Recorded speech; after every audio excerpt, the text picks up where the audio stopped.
Hello dears, നമ്മൾ കുറേ കാലമായി ഒരു ലോങ് വീഡിയോ ചെയ്തിട്ട്. കുറേ ഷോർട്സ് ആയിരുന്നു, പിന്നെ അതിനിടയ്ക്ക് കുറച്ച് ബ്രേക്കൊക്കെ വന്നിട്ടുണ്ടായിരുന്നു. ഞാൻ കാണിച്ചിട്ടുണ്ടായിരുന്നു അമ്മയുടെ സർജറിയും കാര്യങ്ങളൊക്കെ ആയിട്ട് നാട്ടിൽ തന്നെയായിരുന്നു ഉള്ളത്. ഇപ്പം നാട്ടിലാണുള്ളത്, എൻ്റെ വീട്ടിലാണുള്ളത്, ശ്രീലയം, കോഴിക്കോട്. അപ്പോൾ ഞാൻ അധികം ദീർഘിപ്പിക്കുന്നില്ല. കുറേ പേര് ഞാൻ ലോങ് വീഡിയോ ഇടുമ്പോൾ പറയാറുണ്ട്, ചേച്ചി ഈ വീഡിയോൻ്റെ ലെങ്ത്ത് കുറച്ച് കുറയ്ക്കണം എന്ന്. അപ്പോൾ ഞാൻ സാധാരണ എന്താണെന്ന് വെച്ചാൽ മനസ്സിൽ തോന്നുന്ന എല്ലാ കാര്യങ്ങളും അതുപോലെ പറഞ്ഞ് അതിൻ്റെ റിയാക്ഷൻസും റെസ്പോൺസും ഒക്കെ കാണിക്കുന്നതുകൊണ്ട് ചിലപ്പോൾ ഒരു 30-35 മിനിറ്റ്സിലേക്കൊക്കെ പോകാറുണ്ട്. അപ്പോൾ ഇപ്പം അങ്ങനെ ആക്കുന്നില്ല, കണ്ടൻറ്റ് മാത്രം ഹൈലൈറ്റ് ചെയ്തിട്ട് ഞാൻ എൻ്റെ വിചാരങ്ങളൊന്നും ഇപ്പോൾ ഇതിൽ പറയുന്നില്ല. ഇന്ന് ഞാൻ കൂടെ ഉള്ളത് ഇതാ ഒരു സ്പെഷ്യൽ ഗസ്റ്റിൻ്റെ കൂടെയാണ്. മിസ്റ്റർ സത്യൻ KP അച്ഛനാണ്, നിങ്ങൾക്ക് എല്ലാവർക്കും അറിയാം. അപ്പം ഇന്ന് ഞാനിത് കാണിക്കുന്നത് അച്ഛൻ്റെ ഒരു ഹോബി എന്നല്ല, ഇതിൻ്റെ പാഷനെന്നോ, അത്രയും അച്ഛൻ ഇൻവോൾവ് ആയിട്ട് അത്രയും ഡെഡിക്കേറ്റഡ് ആയിട്ട് ചെയ്യുന്ന ഒരു കാര്യം കാണിച്ചു തരാൻ വേണ്ടിയിട്ടാണ്. ഇതാണ് അച്ഛൻ്റെ സ്റ്റാമ്പ് കളക്ഷൻ്റെ ഒരു 100-ൽ 1 പാർട്ട് മാത്രമേ ഇപ്പോൾ കാണിക്കുന്നുള്ളൂ.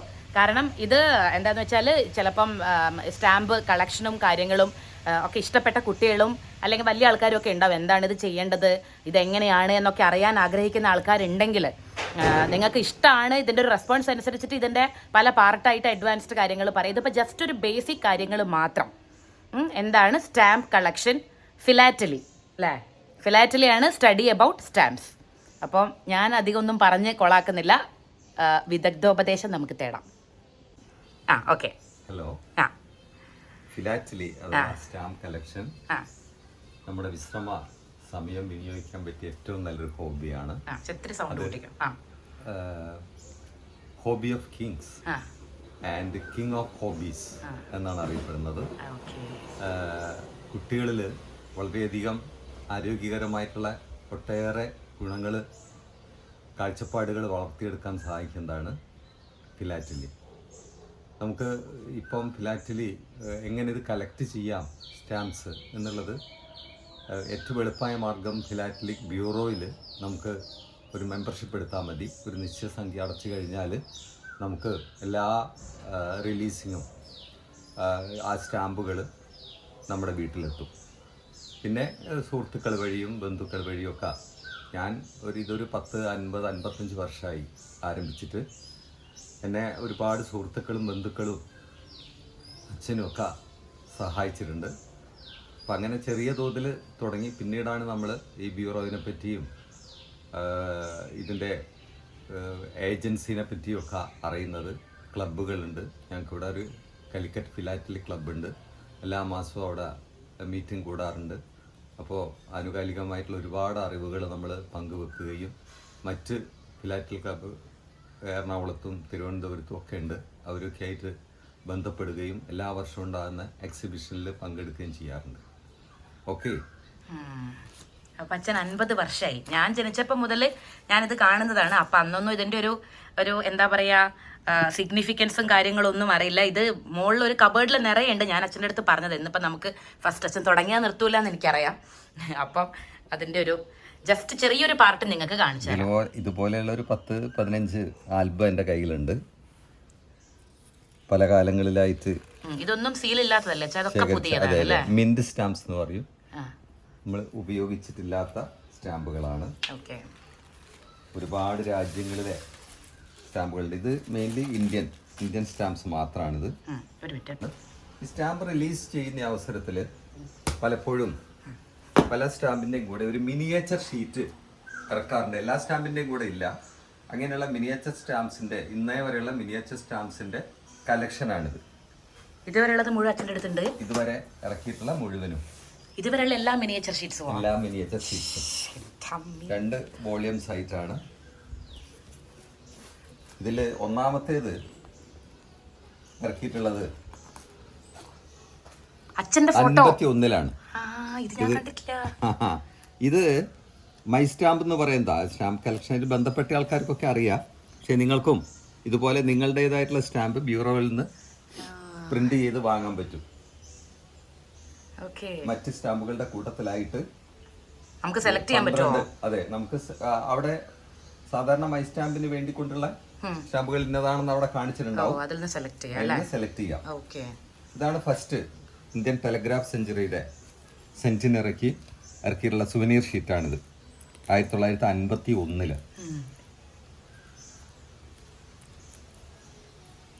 അതിനുശേഷം international philatelic exhibition, Indian mask എന്നൊക്കെ പറഞ്ഞു. ഇതൊക്കെ അപ്പോൾ ഇതിലുള്ള സ്റ്റാമ്പ് എവിടെയാണ്? മറ്റേ ആ ഒരു സ്റ്റാമ്പിന് മാത്രമാണ്. ഓക്കെ, പെർഫറേഷൻ ഇല്ലാത്തതാണ്. അതായത് നമ്മൾ പറിച്ചെടുക്കുമ്പോൾ നമുക്ക് കാണാൻ സാധിക്കില്ല അങ്ങനെ എളുപ്പത്തിലുള്ള. ഇത് പെർഫറേഷൻ ഇല്ലാത്തതാണ്, ഇൻപെർഫറേറ്റ് സ്റ്റാമ്പാണ്. അപ്പൊ ശരിക്കുള്ള സ്റ്റാമ്പിനെക്കാട്ടിലും എത്ര പൈസ കൂടുതൽ ഉണ്ടാവും ഇതിന്? അച്ഛൻ സത്യം പറഞ്ഞാൽ അച്ഛന്റെ ഡ്രസ്സിനെക്കാട്ടിലോ ഫുഡിനെക്കാട്ടിലോ എല്ലാം പൈസ ചെലവഴിക്കുന്നത് ഇങ്ങനത്തെ സ്റ്റാമ്പിന്റെ ഇത് വാങ്ങിക്കാനും. മിനിയേച്ചർ ഷീറ്റ് എത്രയാ വെച്ചാ? ആദ്യത്തേത് 4 അണയുടേതാണ്. അല്ല, അപ്പൊ ഷീറ്റ് വാങ്ങിക്കുമ്പോ എത്ര വ്യത്യാസം വരുന്നത്? ഡബിൾ ആണോ? ഇല്ല, ഇത് ഇറക്കുന്ന സമയത്താണെങ്കിൽ ഇതിൽ പ്രിന്റ് ചെയ്ത് തന്നെയാണ് കൊടുക്കുന്നത്. ചിലപ്പോൾ അതിനേക്കാളും കൂട്ടിയിട്ടും ചിലപ്പം പ്രിന്റ് പ്രൈസ് കൊടുക്കാറുണ്ട്. ഇതൊക്കെ 20 പൈസ, 2 രൂപ, 1 രൂപ, 1 രൂപ 45 പൈസ, ഇത്രയാണ് ഇതിന്റെ ഫേസ് വാല്യൂ വരുന്നത്. പക്ഷേ ഇത് നമുക്ക് ഇന്ന് കിട്ടണമെന്നുണ്ടെങ്കിൽ നമ്മൾ 500, 600 തുടങ്ങി 1000 രൂപ വരെ കൊടുക്കണം. അതാണ് ഇത് സത്യം പറഞ്ഞാൽ നമ്മുടെ സേവിങ്സിന്. ഞാൻ ആ ഒരു ആസ്പെക്റ്റിലാണ് നോക്കിക്കാണുന്നത്. അച്ഛൻ ഇത് പാഷനായിട്ട്, ഞാനിത് ഇതിന്റെ ഒരു മോണിറ്ററി വാല്യൂ എന്ന് പറഞ്ഞിട്ടുണ്ടെങ്കിൽ ഭയങ്കരമാണ്. നമ്മള് മാസ്കിന്റെ മിനിയേച്ചർ ഷീറ്റ് എന്ന് പറഞ്ഞിട്ടുണ്ടെങ്കിൽ 3 രൂപ 70 പൈസയെ വരുന്നുള്ളൂ ഫേസ് വാല്യൂ. അന്നത്തെ 1974 ഏപ്രിൽ 15 ഇറക്കിയിട്ടുള്ളതാണ്. പക്ഷെ ഇന്നിപ്പോ നമുക്കത് കിട്ടണമെന്നുണ്ടെങ്കിൽ നമ്മൾ 500, 1000 കൊടുക്കേണ്ടി വരും. അതാണ്. അപ്പൊ അങ്ങനെയുള്ള ഒരുപാട് ഇന്ത്യൻ ജെംസ് ആൻഡ് ജ്വല്ലറിയുടെ ഇത്, റെയിൽവേസ്, അങ്ങനെയുള്ള ഒരുപാട്. ഞങ്ങളൊക്കെ ചെറുതായ സമയത്ത് തന്നെ ശിവുവിന് കാണിച്ചു കൊടുക്കണം, അവള് കണ്ടിട്ടില്ല. കാരണം ഇപ്പൊ ഒരു കാർഡ് എടുത്ത് വെക്കുമ്പോഴേക്ക് തന്നെ അതിൽ എന്തോ എഴുതി വെച്ച്, അതുകൊണ്ട് അവർക്ക് ഇത്തിരി കൂടി വലുതായിട്ട് ഇത് കാണിച്ചു കൊടുക്കാൻ പറ്റും. ഇതിന്റെ ഒരു ഇമ്പോർട്ടൻസ് എന്താണെന്ന് നമുക്കറിയില്ല. ഞങ്ങളൊക്കെ പക്ഷികളുടെ മാത്രം ഫോട്ടോ ഉള്ളത്, മൃഗങ്ങളുടെ ഇത് മാത്രം ഇതിലൊക്കെ ആനിമൽസ് ഒക്കെ ഉണ്ട്. അപ്പൊ കാണാനും നല്ല ഭംഗിയുള്ള കുറേ സ്റ്റാമ്പ്സും. ബുദ്ധ ഫസ്റ്റ് വാർ ഓഫ് ഇൻഡിപെൻഡൻസിന്റെ മിനിയേച്ചർ ഷീറ്റാണ് കണ്ടത്. ഇതുപോലെ ഒരുപാട്. അതാണ് ഇതിങ്ങനെ നിങ്ങൾ കാണിച്ചു തരാണെങ്കിൽ ഇന്നൊരു ദിവസം മുഴുവൻ കാണാനുള്ളതുണ്ട്. ഇത് പാർട്ട് 1 ആണ് അല്ലേ? അതെ, പാർട്ട് 1 ആണ്. പിന്നെ പാർട്ട് 2 ഇതുപോലെ ഉണ്ട്. പിന്നെ സ്റ്റാമ്പ് ബുക്ക്ലെറ്റുകൾ ഇറക്കാറുണ്ട് ചിലപ്പോ. ഇത് ഫിലാറ്റലിക് എക്സിബിഷൻ ന്യൂഡൽഹിയിൽ നടന്നിട്ടുള്ള ഈ എക്സിബിഷനോടനുബന്ധിച്ചുള്ള സ്റ്റാമ്പ് ബുക്ക്ലെറ്റ് ആണ്. ഇങ്ങനെയുള്ള ബുക്ക്ലെറ്റുകൾ ഇറക്കാറുണ്ട്. അതിലൊക്കെ ശരിക്കും ഉപയോഗിക്കാൻ പറ്റുന്ന സ്റ്റാമ്പുകളുണ്ട്. ഇപ്പോൾ 75th ഇയേഴ്സ് ഓഫ് ദണ്ഡി മാർച്ചിന്റെ ആണിത്. പിന്നെ ലെറ്റർ ബോക്സിന്റെ അപ്പൊ അതുപോലെയുള്ളതുണ്ട്. പിന്നെ മറ്റൊരു മെറ്റീരിയൽ മാക്സിംഗ് കാർഡ് എന്ന് പറയും. ഈ സ്റ്റാമ്പുമായിട്ട് ബന്ധപ്പെട്ടിട്ടുള്ള ചിത്രങ്ങളിലുള്ള കാർഡുകൾ മാക്സിം കാർഡ് എന്നാ പറയാറുള്ളത്. മാക്സിം കാർഡ്, മിനിയേച്ചർ ഷീറ്റ് പോലെ മാക്സിം കാർഡ്, സ്റ്റാമ്പ് ബുക്ക്ലെറ്റ് എന്നിവയൊക്കെ ഇറക്കാറുള്ളതാണ്. പിന്നെ ആൽബങ്ങളിൽ നമുക്കിത് സൂക്ഷിക്കാം. യാതൊരു മോയ്സ്ചറും ഇല്ലാത്ത സ്ഥലത്ത് വേണം നമ്മൾ സൂക്ഷിക്കാൻ. അല്ലെങ്കിൽ പിന്നീട് പണ്ട് ഞാനും കണ്ണനൊക്കെ ഇത് ചെയ്യുന്ന സമയത്ത് അങ്ങനെ അറിയൊന്നുമില്ലല്ലോ, പിന്നെ രണ്ടും കൂടെ അങ്ങ് ഒട്ടിപ്പോവും. രണ്ട് ലീഫ് ഇതും കൂടെ. നല്ല സ്റ്റാൻഡേർഡ് ഉള്ള ഫോറിൻ ആൽബംസ് ഒക്കെ കിട്ടാറുണ്ട്. അതില് മിനിയേച്ചർ ഷീറ്റില് മാക്സിം കാർഡിൽ. മറ്റൊന്ന് ദണ്ഡി മാർച്ചിന്റെ ഇത്. ഇങ്ങനെ ഒരുപാട് ഇനങ്ങളുടെ മാക്സിം കാർഡ് ഡിപ്പാർട്ട്മെന്റ് ഇറക്കിയിട്ടുണ്ട് പല സർക്കിളിലുമായിട്ട്. പിന്നെ എടുത്ത് അറിയത്തക്ക എൻ്റെ ഒരു നേട്ടം എന്ന് പറഞ്ഞാല് ഡിപ്പാർട്ട്മെന്റ് ഓഫ് പോസ്റ്റ് കാൽപെക്സ് 2018 എനിക്ക് എൻ്റെ ഒരു എക്സിബിഷന് നേടാൻ പറ്റിയിട്ടുള്ള ഒരു നേടിയെടുക്കാൻ സാധിച്ചിട്ടുള്ള ഒരു നേട്ടമാണ്. സീനിയർ കാറ്റഗറിയിൽ ഒരു സമ്മാനാർഹമായിട്ടുള്ള കളക്ഷൻ. ഇത് കോഴിക്കോട് വെച്ച് നടന്നിട്ടുള്ളതാണ്. 2018 എന്ന് പറഞ്ഞാൽ എൻ്റെ PG സമയമാണ്, എനിക്ക് ഓർമ്മയില്ല. നമുക്ക് പല തീമുകളിലുള്ള കളക്ഷൻ ചെയ്യാം. ജനറൽ കളക്ഷൻ ഉണ്ട്, അതിനേക്കാളിലും നല്ല തീമാറ്റിക് കളക്ഷൻ ആണ്. ബേർഡ്സ്, ഫ്ലാഗ്, അനിമൽസ്, അങ്ങനെയുള്ള ഒരുപാട് ഹെഡിങ്ങിൽ നമുക്ക് കളക്ട് ചെയ്യാൻ പറ്റും. ഞാൻ സെലക്ട് ചെയ്തിലൊന്ന് ഇന്ത്യ സ്ട്രഗിൾ ഫോർ ഫ്രീഡം എന്നുള്ളൊരു ബാനറിലായിരുന്നു ഞാനിത് ചെയ്തിരുന്നുള്ളത്. അതൊരു ഇൻട്രഡക്ഷനും പ്ലാനും ഒക്കെ നമ്മൾ തയ്യാറാക്കണം.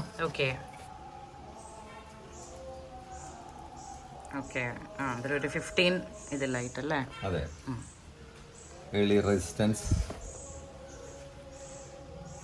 First war of independence, socio religious movement,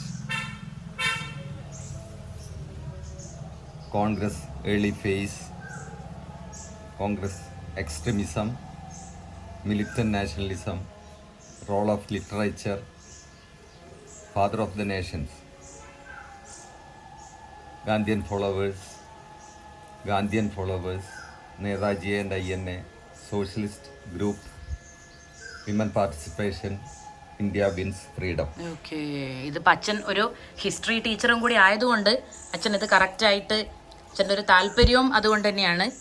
അങ്ങനത്തെ കാര്യങ്ങളെ പറ്റിയൊക്കെ നല്ലൊരു എന്താ പറയുക നോളേജും കൂടി ഉള്ളത് കൊണ്ട് കറക്റ്റായിട്ട് അച്ഛൻ അത് കളക്ട് ചെയ്യാനും കറക്റ്റ് കാറ്റഗറൈസ് ചെയ്യാനും പറ്റി. അതുപോലെ മെഡിക്കൽ ഫീൽഡിലുള്ളത്, എഡ്യൂക്കേഷൻ ഫീൽഡിലുള്ളത്, സോഷ്യോ ഇക്കണോമിക് ഫീൽഡിലുള്ളത്, ഇങ്ങനെ ഏത് ഹെഡിങ്ങും നമുക്ക് തിരഞ്ഞെടുക്കാം. അതിലെ പുതുമയും അതിൻ്റെ പ്രാധാന്യമൊക്കെ കണക്കിലെടുത്തുകൊണ്ടാണ് ജഡ്ജസ് അത് വിലയിരുത്തുന്നത്. അതിൻ്റെ പ്രസൻറ്റേഷൻ ഇപ്പോൾ സ്റ്റേറ്റ് തലത്തിലും അതുപോലെ നാഷണൽ അടിസ്ഥാനമാക്കിയിട്ടും ഇന്റർനാഷണൽ ലെവലിലൊക്കെ ഇതുപോലെയുള്ള എക്സിബിഷണൽ കോമ്പറ്റീഷൻ നടത്താറുണ്ട്. കേരളത്തിൽ തന്നെ വളരെ പ്രഗത്ഭരായിട്ടുള്ള പല ഫിലാറ്റലിസ്റ്റും ഉണ്ട്. അവർ ഈ ഇന്റർനാഷണൽ എക്സിബിഷനിലൊക്കെ ഒരുപാട് അവാർഡുകൾ നേടിയിട്ടുള്ളവരാണ്.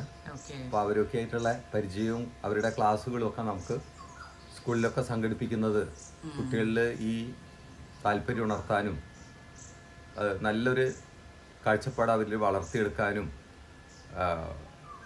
ചരിത്രവും ഭൂമിശാസ്ത്രപരമായിട്ടുള്ള അറിവുകൾ സമ്പാദിക്കാനും ഒക്കെ അതിന് സഹായിക്കും. അപ്പോൾ പാരൻസും കൂടി ഒന്ന് താല്പര്യം എടുത്തിട്ടുണ്ട്. പിന്നെ ഗവൺമെൻറ് കുട്ടികൾക്കുള്ള കോമ്പറ്റീഷൻ ഗവൺമെൻറ് തലത്തിൽ നടത്തുന്നുണ്ട്. അതിനവർക്ക് ക്യാഷ് അവാർഡുകളൊക്കെ നൽകാറുണ്ട്. അപ്പോൾ അങ്ങനെയുള്ള കോമ്പറ്റീഷനിൽ കുട്ടികൾ പങ്കെടുപ്പിക്കുക, അങ്ങനെ അവരിൽ വളരെ ക്രിയേറ്റീവായിട്ടുള്ളൊരു ഹോബി വളർത്തിയെടുക്കുക എന്നുള്ളതാണ് എനിക്ക് പറയാനുള്ളത്. Okay, thank you. എന്താണ് ഓരോ സ്റ്റാമ്പ് റിലീസ് ചെയ്യുമ്പോൾ ഒരു ഫസ്റ്റ് ഡേ കവർ കൂടി എടുക്കാറുണ്ട്, റിലീസ് ചെയ്യാറുണ്ട്. അങ്ങനെയുള്ള ഫസ്റ്റ് ഡേ കവറും നമുക്ക് ഈ ബ്യൂറോ വഴി ശേഖരിക്കാൻ സാധിക്കും. അപ്പോൾ ഇതുപോലെയുള്ള പിന്നെ സ്പെഷ്യൽ കവേഴ്സ് ഉണ്ട്. സ്പെഷ്യൽ ഒക്കേഷനിൽ പല ഓർഗനൈസേഷൻസും ഇങ്ങനെയുള്ള കവർ റിലീസ് ചെയ്യാറുണ്ട്. അപ്പം ആ സ്റ്റാമ്പുമായിട്ട് ബന്ധപ്പെട്ട ബന്ധപ്പെട്ട ഫോട്ടോസ് ആയിരിക്കും അതിലുണ്ടായിരിക്കുക. അതിന്റെ ക്യാൻസലേഷൻ ആണ് പ്രധാനം. ആ ക്യാൻസലേഷൻ അന്ന് മാത്രമേ നമുക്ക് കിട്ടൂ. അത് ഈ വിഷയമായിട്ട് ബന്ധപ്പെട്ട റിലീസ് ചെയ്ത സ്റ്റാമ്പുകളുടെ വിഷയമായിട്ട് ബന്ധപ്പെട്ടിട്ടുള്ള ക്യാൻസലേഷൻ ആയിരിക്കും.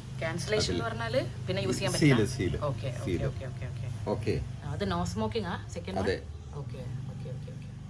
World not tobacco day, okay, the world cancer day,